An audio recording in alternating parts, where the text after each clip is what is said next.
Zionists want to rule the world because the Judeo-Christian Zionist European Alliance wants to deliver to the state of Israel the status of ruling state in the world. That's why we believe all these wars are taking place. But why does Israel want to rule the world? They said some 50, 60 years ago, and even then they were telling monstrous lies. So 9/11 was not the first lie. They said that all that we want to do is to create a Jewish homeland in the Holy Land where Jews can live in safety and security. That's all we want to do. And we say that was a monstrous lie. What you wanted to do was to establish a Zionist state in the Holy Land, which would seek to impersonate Holy Israel, the holy state of Israel, that was established by Nabi Dawood alayhi salam, the Prophet David, and Nabi Sulaiman alayhi salam, the Prophet Solomon, and that this Zionist state of Israel would one day rule the world. That's what you wanted to do.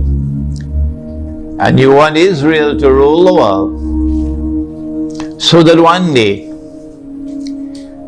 not too long from now, incidentally, a man would stand up in Israel. Nabi Muhammad alayhi salatu wasalam described that man to us 1400 years ago or more. So if you're listening in Washington tonight, let's tell you what the Prophet said. And if you're listening in London and in Jerusalem tonight, let's tell you what Prophet Muhammad alayhi salatu wasalam said. He said that that man would be a Jew. He would be a young man. And so the end of history will witness young people taking over the world. He would be a powerfully built man. He would have curly hair. And he would declare,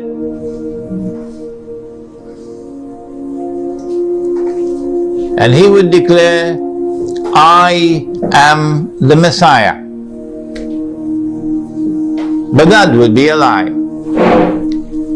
The Messiah is the son of Mary. Sorry, more than that. He was the son of the Virgin Mary. There's only one virgin in the world who ever gave birth to a son and still remained a virgin. And that was Jesus, Nabi Isa alayhi salam. He is the Messiah. Muslims believe that. And most Christians believe that. I don't know whether the Zionist Christians also believe that. Somebody should ask them. He is the Messiah. And one day he's coming back, said Nabi Muhammad alayhi salatu wasalam. Whether Washington believes that or not is irrelevant. One day he's going to come back, said Nabi Muhammad alayhi salatu wasalam. And when he comes back, he's going to rule the world from Jerusalem.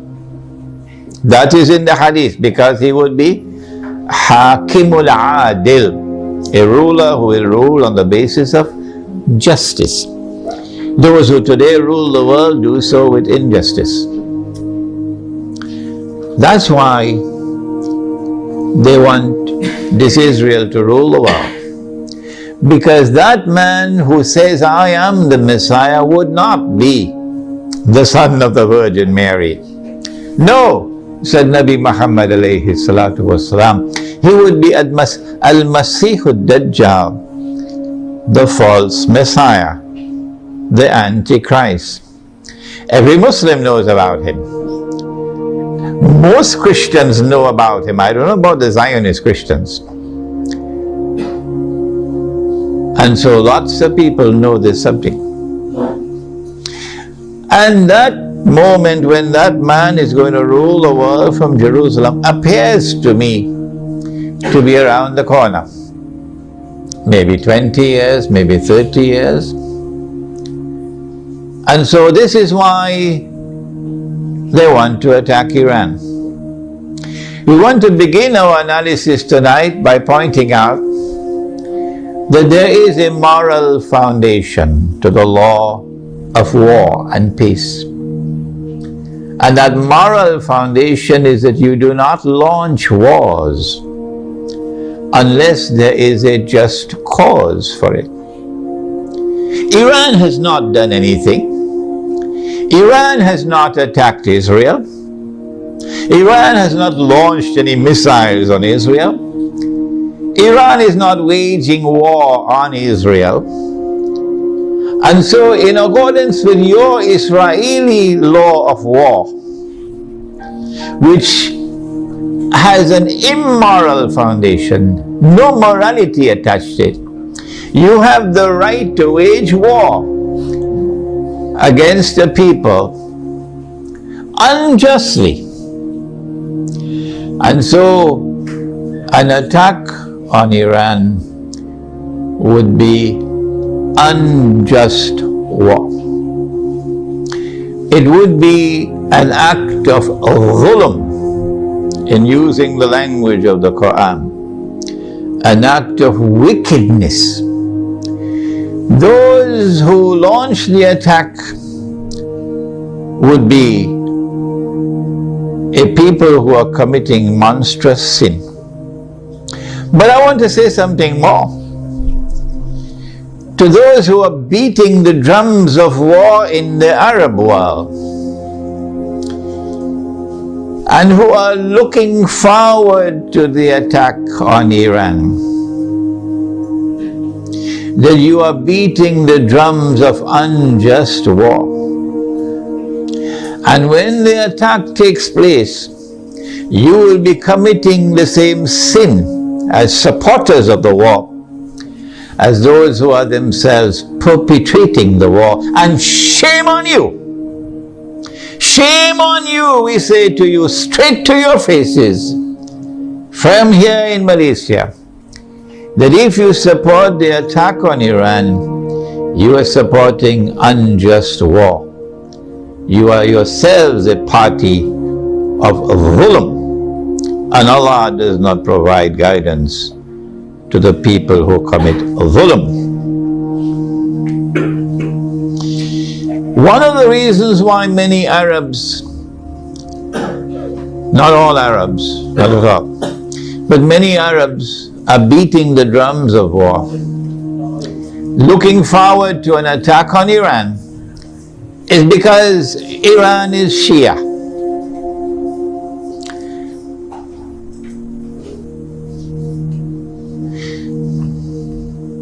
They hold the view that Shia are kuffar, and hence it is permissible to launch war on the kuffar, the disbelievers.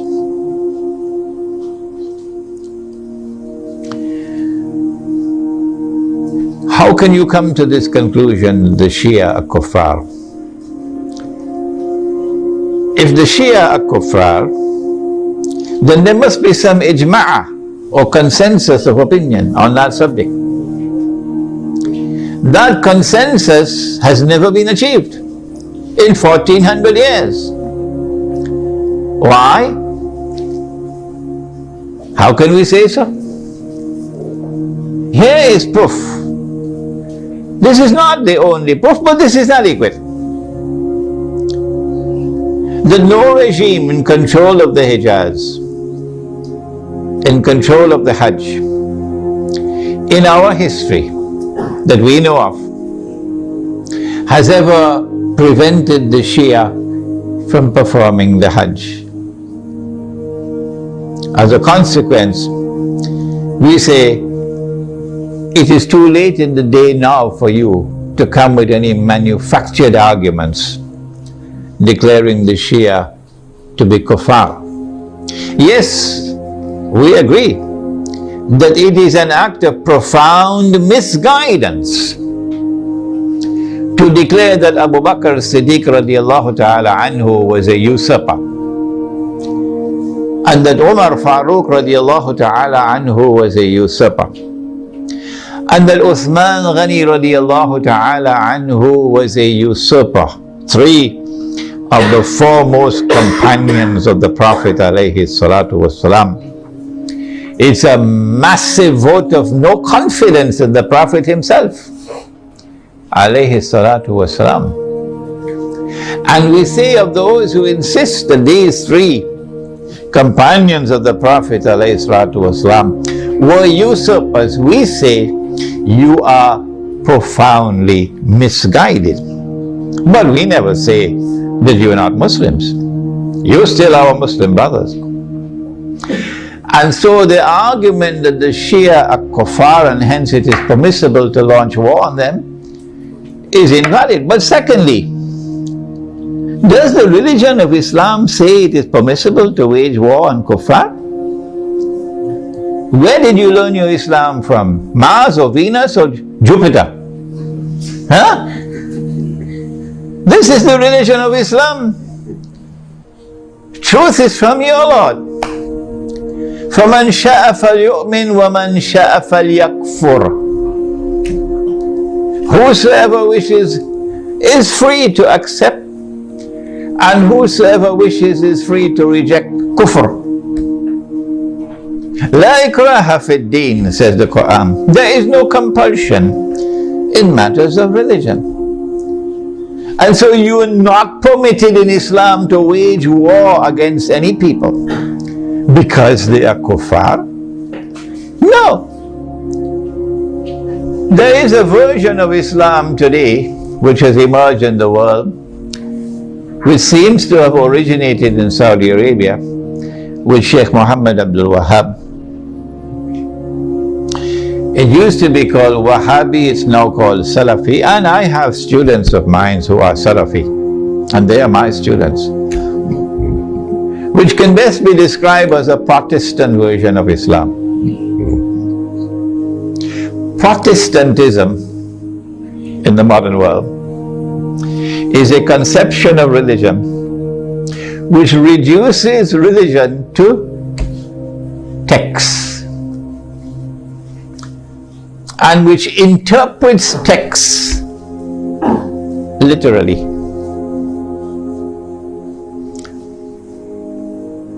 As a consequence, Protestant Islam is incapable of distinguishing between appearance and reality, particularly when they differ with each other. But let's leave that fairly technical subject for a while. It is Protestant Islam today which is beating the drums against the Shia. Muslims who are Sunni and Muslims who are Shia have lived together for 1400 years, peacefully, amicably, without any boxing gloves, fighting with each other, without any bloodletting. And it is strange that at a time when the Zionists are about to move to their final stage of the mission, there should come this strange drum beating from that version of Islam with great hostility to the Shia and paving the way for promoting war against the Shia. They call it a jihad against the Shia. They would like to force the Shia to abandon their Shia beliefs and to become Sunni. Do you do it by warfare?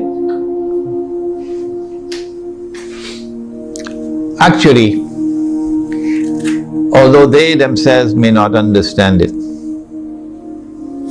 the drum beating against the Shia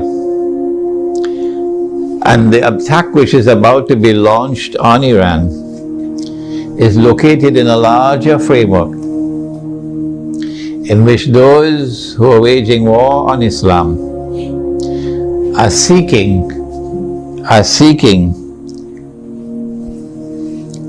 to do something that will function as a catalyst for creating Sunni Shia civil war in the world of Islam. Sunni Shia civil war would be something that would be massively beneficial for Israel. Number one, Sunni Shia civil war will make Islam look negatively, a negative image in the world. At a moment when Islam is center stage in the attention of the whole world.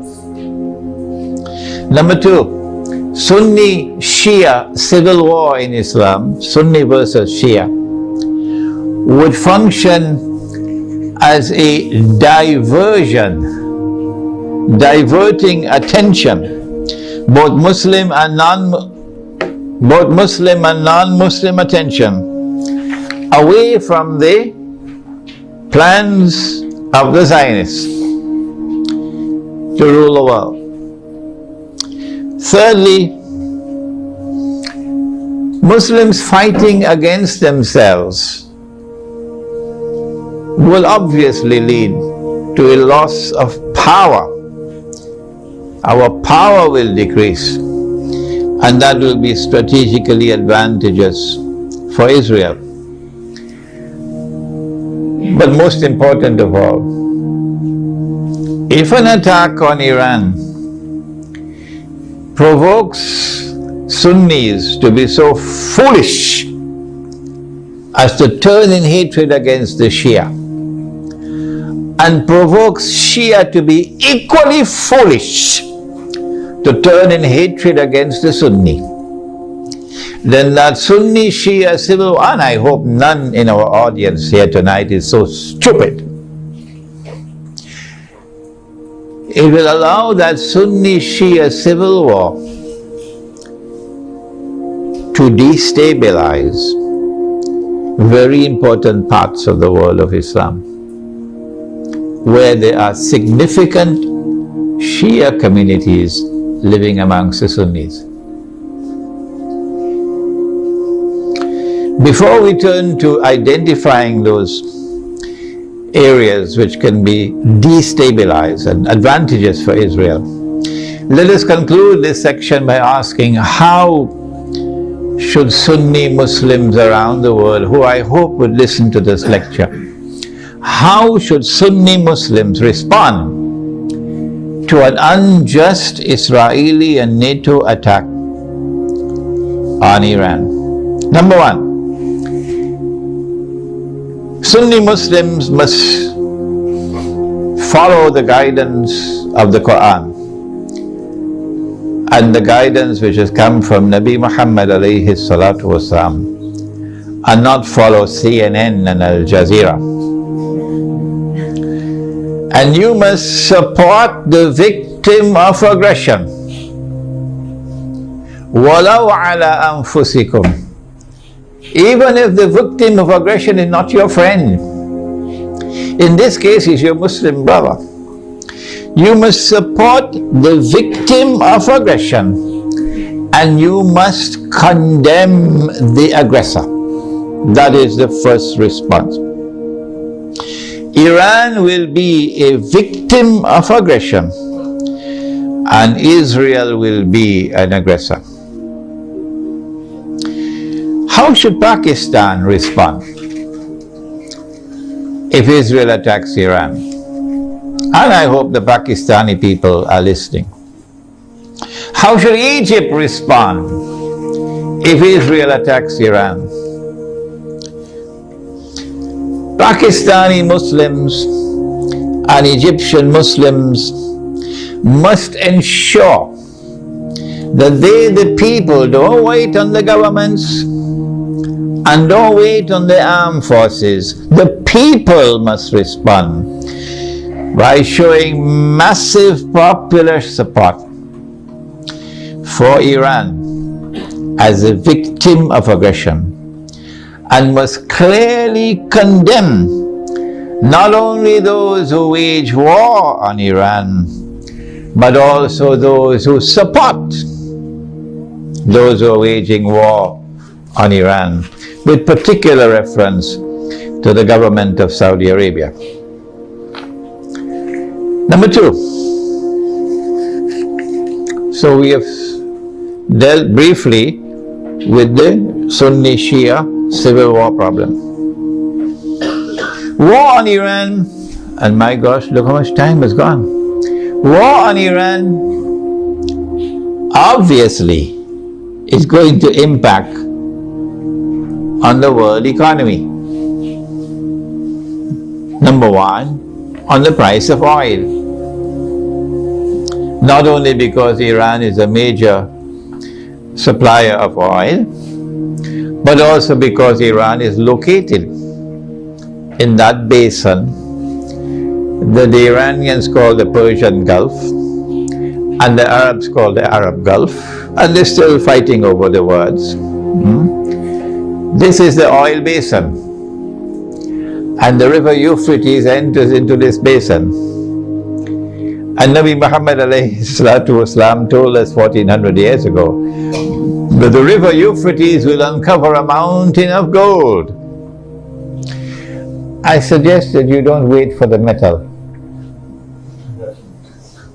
I want to suggest to you that this is not a text to be understood literally. Protestant Islam is going to wait for a mountain of the metal. Let them wait. And we're not speaking disrespectfully of Protestant Islam. No, we're not speaking disrespectfully of the Salafis. Let me repeat it. I am not speaking disrespectfully of the Salafis, and I'm not speaking disrespectfully of their methodology of a literal interpretation of the text. All I'm saying is let them wait for the mountain of the metal. We interpret the text differently, and we say that mountain of gold is already here, and it's black gold, and it's oil. And the Prophet prophesied that they're going to fight over it. And in the end, 99 out of every 100 are going to be killed. Conventional wars don't kill 99 out of every 100. Conventional wars do not kill 99% of all combatants. This has to be nuclear war to kill 99% of all combatants. Okay? So the Persian Gulf or the Arab Gulf is waiting for nuclear attacks. The price of oil is going to shoot up because Iran can also block the Straits of Hormuz. There's Iranian territory on this side and Oman on that side. It's not difficult for Iran to block the Straits of Hormuz and disrupt all the passage of oil tankers. So we can anticipate fairly confidently that the price of oil is going to escalate dramatically once the attack takes place. And the American government knows that. And that's why the American government does not want Iran to be attacked. Because the American government knows, and the Federal Reserve knows, and the bankers also know that the US dollar is going to collapse. It will not survive an Israeli attack on Iran with the price of oil shooting up through the roof.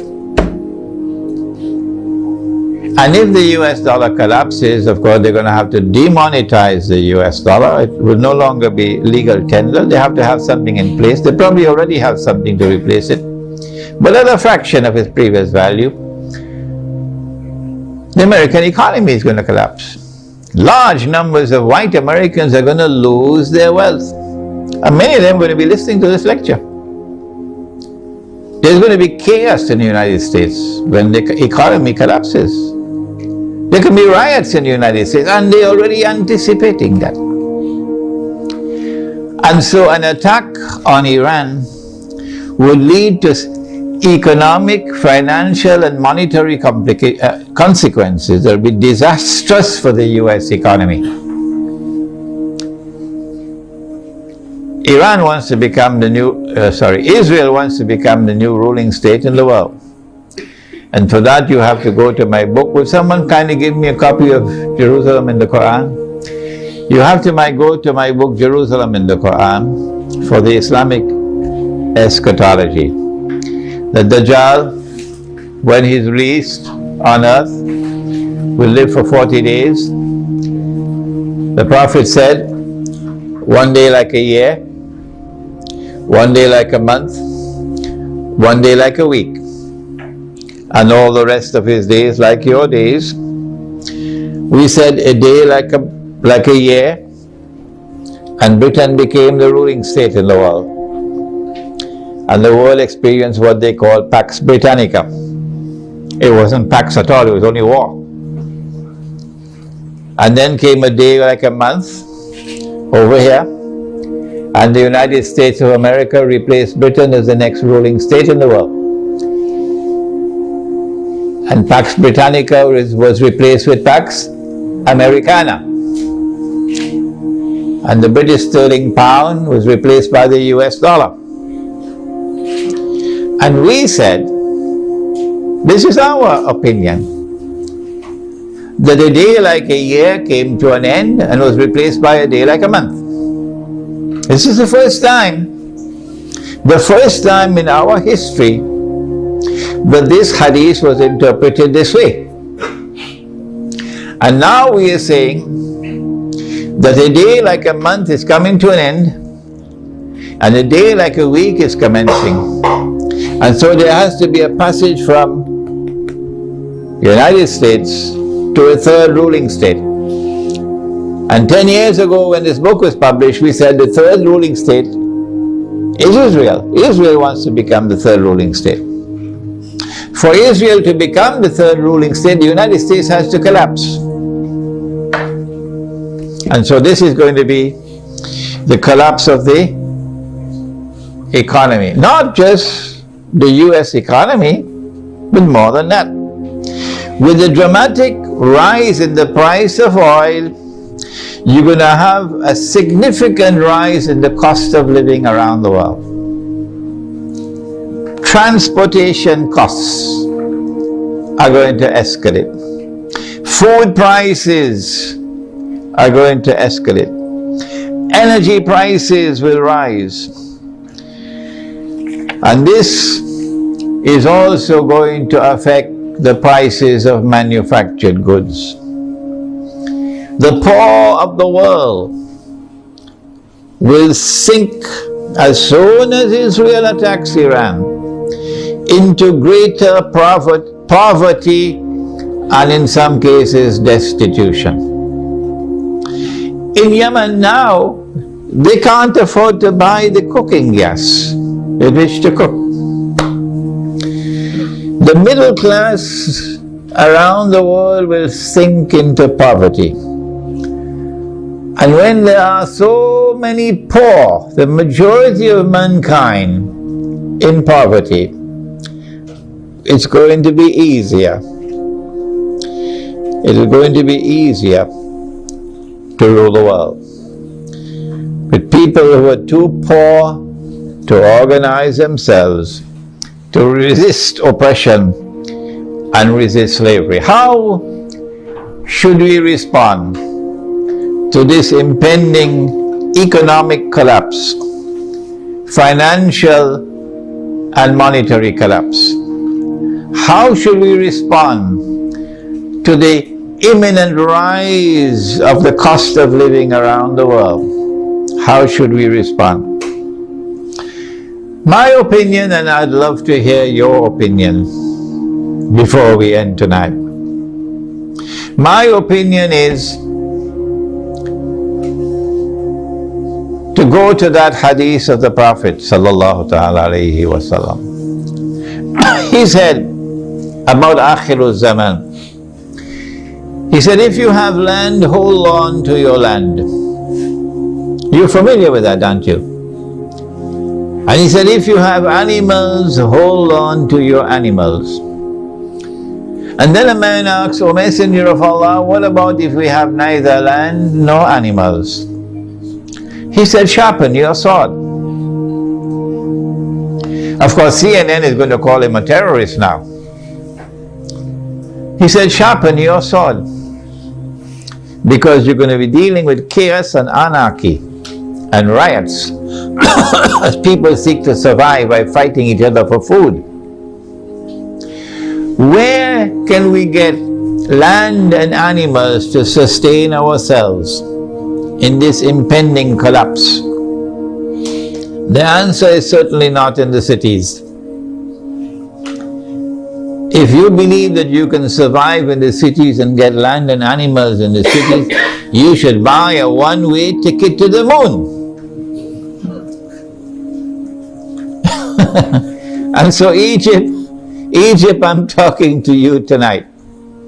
In Pakistan, I'm talking to you tonight. Listen to me and get out of the cities. 20 million people in a city, 15 million people in a city, who's going to feed them? Where are you going to get your food from? What's going to be the price of that food? Get out of the cities while still there is time. Go to the countryside. Go to where rain falls. Go to where there is water. And produce your own food. Dairy crops, food crops, dairy farming, milk and meat, so that you can survive the storm that is coming. Ensure there is water supply. Do not depend on oil for energy. Use natural energy. A bicycle is natural energy. Wind, solar energy, water energy.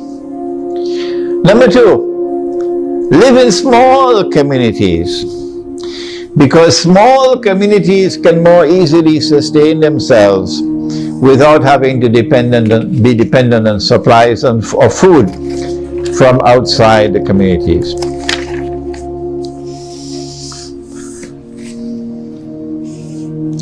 We now return to Pakistan.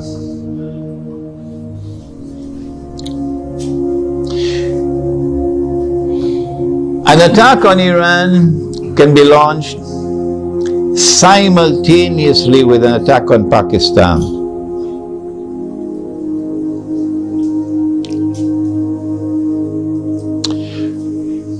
The purpose would be to eliminate Pakistan from the nuclear club. But we've been saying this for 10 years now.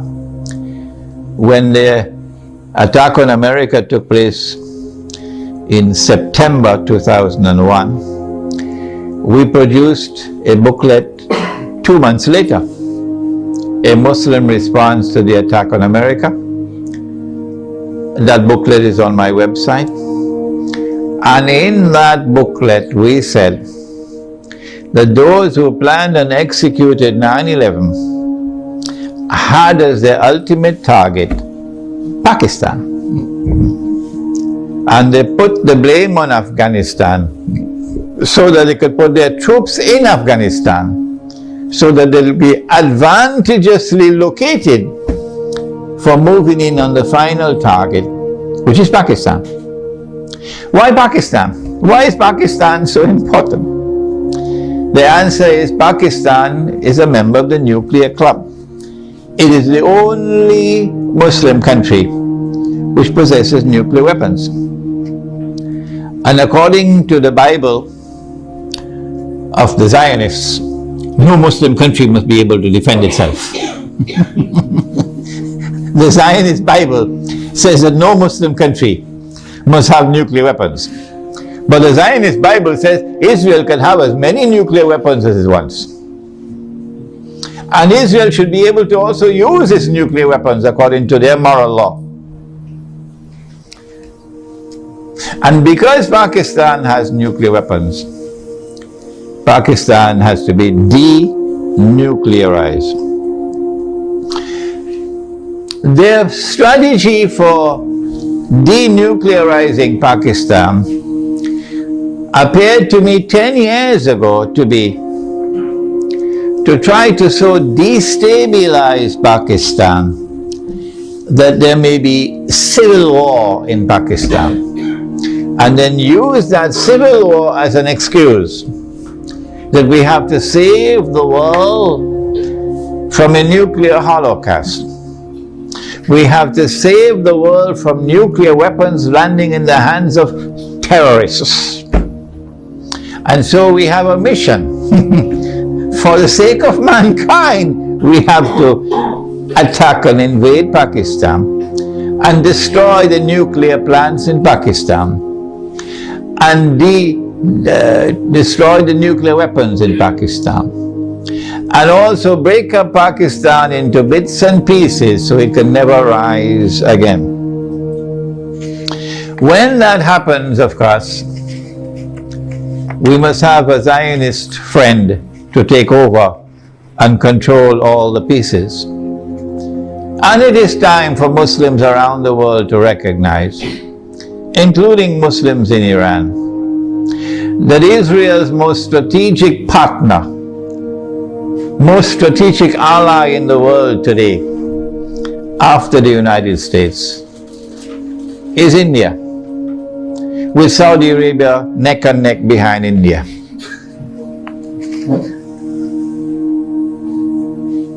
And so, not only must India be involved in the attack,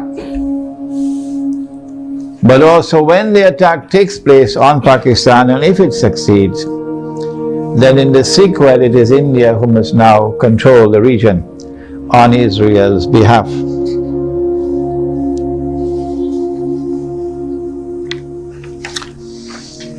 An attack on Pakistan, a successful attack on Pakistan, and the denuclearization of Pakistan and the breakup of Pakistan into bits and pieces will impact upon Muslims in the whole of that subcontinent in such a way as to bring about a state of demoralization and despair,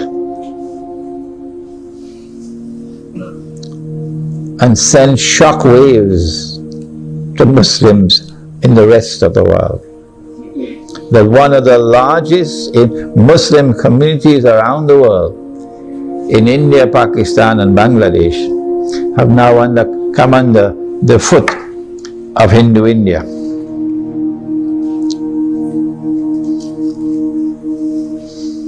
So India will rule the entire South Asia with NATO in control in Afghanistan. What should Pakistan do at a time like this? This late hour. Perhaps it's already too late for Pakistan to do anything, because those who have controlled Pakistan politically and those who have been in control of the Pakistan armed forces have distinguished themselves with their stupidity. And I have to use a harsh language. I'm so sorry to use this harsh language against them. Their awesome and monstrous stupidity these last 10 years since 9/11 in supporting war on terror, which is a euphemism for war on Islam, supporting NATO in the attack on Afghanistan, your innocent Muslim brothers in Afghanistan, and you supporting NATO, killing innocent people. But more than that, handing over the territory of Pakistan to the Zionists. Have you no shame? This is what you did for 10 years. That all the NATO supplies going to Afghanistan went to the territory of Pakistan, and it took you 10 years to stop it. Only when NATO killed 23 Pakistani soldiers, they didn't do by accident. They launched an attack on the Pakistani post while they were sleeping to send a message to you that that's it, the friendship is over, we're coming to attack you now. So only when that happened, now you're going to stop them from transiting the territory of Pakistan with supplies for the NATO troops in Afghanistan? How could you be so stupid to hand over 3 military bases in Pakistan to the United States so that drones could go and from above, pilotless drones, and killing our people innocently. And now, when the knife is about to cut your throat, only now you're waking up. When the attack on Pakistan takes place, I think they already know what's going to happen. So all of these Pakistani Zionists, I call them Zionists, probably already have their suitcases packed. Like they did it in Saigon. And they'll all be flying to Miami and to Los Angeles and to New York to spend the rest of their miserable lives. These traitors. But I'm not talking about them tonight. I'm talking about the Pakistani people, as poor as they may be. In their poverty, they still love Islam. And they hate the government of the United States, which has been committing aggression and oppression with deception after deception. Feelings in Pakistan have reached fever pitch. They know in Pakistan the attack is coming. My advice tonight to them, if it is not too late, I don't know, what can you do?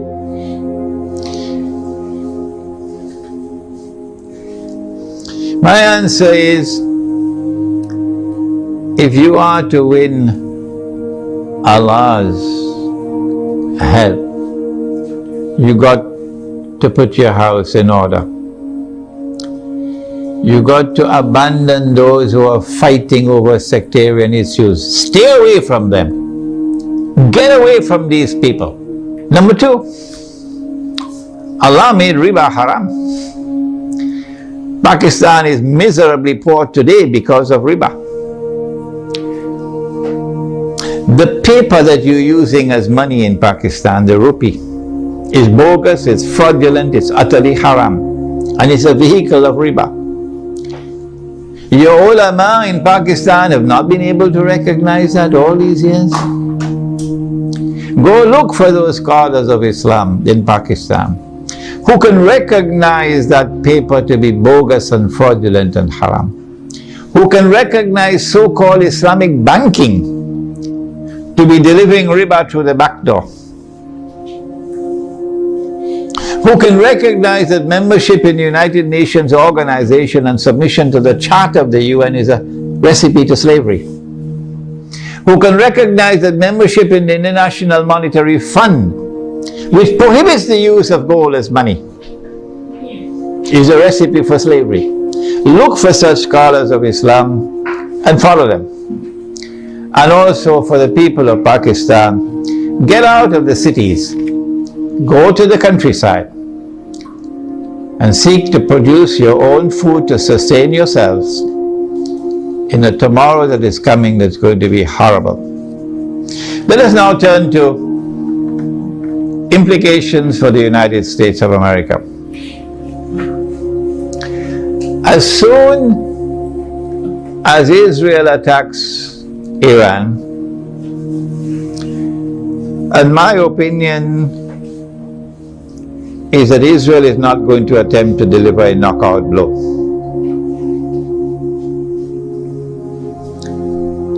Israel will attack Iran in order to commence wars that she hopes will follow one after the other. As soon as Israel attacks Iran, the first implication is that Iran is going to attack Iraq. And Iran is strategically poised, advantageously poised to attack the United States in Iraq. As soon as Iran is attacked, Shias around the world are going to respond with solidarity with Iran. And that includes the majority population of Iraq, which is Shia. What about the Sunni in Iraq? The Sunnis are waging a war against the United States. They want to get the United States out of Iraq. And if Iran attacks Iraq, the Sunnis are going to also intensify their attacks on the United States. And so the United States is going to be in a no-win situation in Iraq. You'll be facing enemies fighting you on all sides with no friends around you. None. I don't think, and I hope and pray, I don't think that NATO will succeed in getting the Turkish government to act so stupidly to attack Iran. I don't think it's going to happen. No. And let us pray that the Turkish government is not ruled by fools. And so NATO and the United States in particular are going to be faced with war in Iraq that they cannot win. And they can lose. They can lose. And this is what Israel wants. This is what Israel wants. But there's another battlefront I want to turn to now. And this is where we need our military analysts. I wish we had some here tonight. That Iran is also likely to attack Bahrain. And it should not be difficult for Iran to take Bahrain. Bahrain cannot stand up to an attack from Iran. Bahrain is just across the water from Iran. I am suggesting to you that Iran is going to attack and take Bahrain. And if and when Iran attacks and takes Bahrain, then there's a causeway between Bahrain and Saudi Arabia where you could drive back and forth. The road will be clear to Saudi Arabia. I am anticipating, and the Saudis probably already have their plans laid out very well, because they know what's going to happen. And Israel already knows what's going to happen. That they're then going to turn to the United States to invoke whatever secret agreements they have of defense. That the United States has to intervene in Saudi Arabia to protect Saudi Arabia from an attack from Iran. I think the Zionists in the US Congress will ensure, even though the US armed forces would not want to go in there, even though the Barak administration would not want to go into Saudi Arabia, the Zionists in the US Congress will ensure that American forces will have to enter into Saudi Arabia to face Iran. I'm also suspecting that they might do the same thing with Pakistan, to force the Pakistani political leadership and military leadership to follow some secret agreement they probably already have, to bring Pakistani troops into Saudi Arabia to face Iran. If that happens, number one consequence will be the United States will be facing two fronts where they're going to lose the war. The first front will be Iraq, and the second front will be Saudi Arabia. And Pakistan will be facing defeat in Saudi Arabia and civil war in Pakistan. In order to save the United States from defeat, Israel will have to intervene. And so history will repeat itself for those who have been reading Jerusalem in the Quran. In order for the passage from Pax Britannica to Pax Americana to take place. You remember? The First World War had to take place. And in the First World War, the Germans brought in their submarines. And Britain, the island, was marooned, surrounded by German submarines. And Britain would have lost the war. And at that critical moment, the Zionists then brought the United States into the war, despite the efforts of men like Henry Ford. And when the United States entered into the war, then Britain was saved from defeat. But the consequence of that was that Britain was no longer the ruling state in the world. And the transfer of power from Britain to the United States was well on the way as a consequence of that First World War. So I am suggesting to you that the planning that is now taking place is a repeat of what happened then. That they're setting a trap for the United States, so that the United States is going to be led to a situation where it's going to be facing defeat in Iraq and in Saudi Arabia. These are my opinions, you don't have to accept them. And only one power in that region could intervene to save the United States from defeat, and that is Israel. And that would be the bell being rung. That this is the passage of power now from Pax Americana to Pax Judaica. And so our Islamic eschatological analysis is that the United States is being led with a controlled demolition of the US dollar, not happening by accident. A controlled demolition of the US economy is not happening by accident. And a trap being set for the United States militarily, so that the United States can no longer be recognized as the ruling state in the world, and Israel can replace them. I want to end now by turning to two actors, and we thank Allah that He created both Gog and Magog. If He had created Gog alone, we would have been in a lot of trouble now. But He created both Gog and Magog.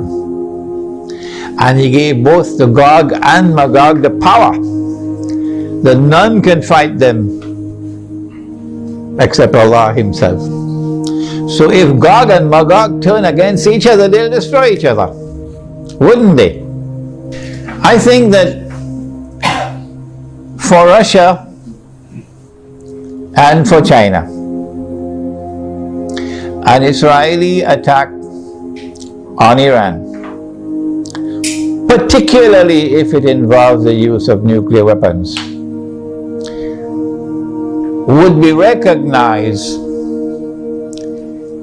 as a threshold being crossed. That so long as you did not cross that threshold, Russia and China were prepared to go along and continue. In the Security Council of the United Nations, for example, cooperating and collaborating where possible in managing the affairs of the world.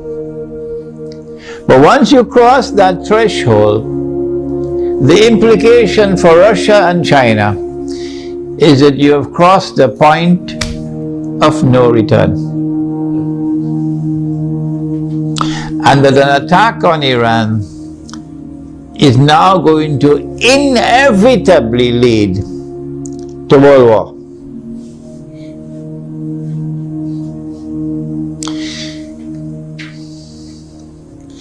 That after Iran and after Pakistan and after the Arabs, the Zionists are going to turn on China and Russia to make sure that China and Russia also bend down their knees and accept Israel, so that Israel can become the ruling state in the world. No Jew is going to accept Dajjal as the Messiah. If Israel has not established its dominion over the whole world, no Jew will accept Dajjal as the Messiah when he comes. If Israel at that time has not established its political and economic dominion over the world, and that includes Russia and China. And so Russia and China would know, today it's them, tomorrow it's us. And they're not going to wait until tomorrow to recognize that. The minute Iran is attacked, they will recognize that the threshold has been crossed and that we are now moving inevitably towards nuclear war. Russia and China acted strangely on Libya. Remember?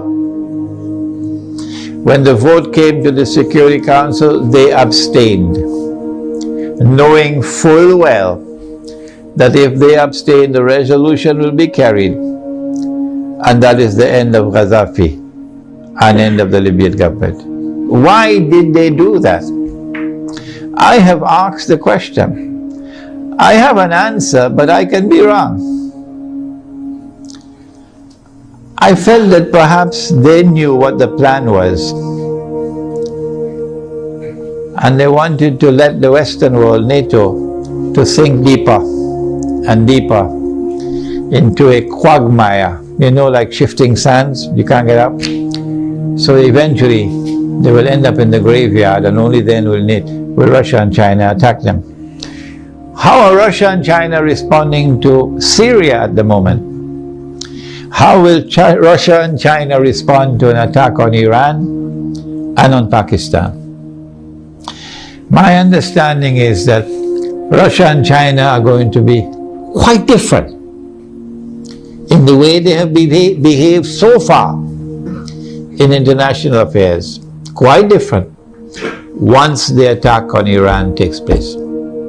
And so we will be heading ultimately towards world war. A world war which the Quran has anticipated when Allah spoke about Gog and Magog, and when He said in Surah Al-Kahf, وَتَرَكْنَا بَعْدَهُمْ يَوْمَئِذٍ يَمُوجُ فِي بَعْضٍ, which can mean, one of the possible meanings is that on that day Gog and Magog are going to clash with each other. If Gog and Magog clash with each other in nuclear war, with thousands of nuclear weapons being used, what will be the consequence for the world? Let me end with Surah Al-Isra, the ayah or the verse of Surah Al-Isra, in which Allah says, بعد أعوذ بالله من الشيطان الرجيم وإن من قرية إلا نحن مهلكوها قبل يوم القيامة أو معذبوها عذابا شديدا كان ذلك في الكتاب مسطورا. And not a single town or city will escape. They'll all be destroyed. And those which escape destruction will be punished with terrible punishment. And all of this is inscribed in the book. This brings an end to our preliminary analysis of the implications of an Israeli attack on Iran. We have certainly not exhausted the subject, and it is likely that we'll have to come back to the subject in a second and a third lecture. But I do believe that we have done sufficiently tonight to provoke you now to think on the subject, and I'll be very happy to hear your views and your responses. ربنا تقبل منا إنك أنت السميع العليم وتب علينا يا مولانا إنك أنت التواب الرحيم برحمتك يا أرحم الراحمين آمين.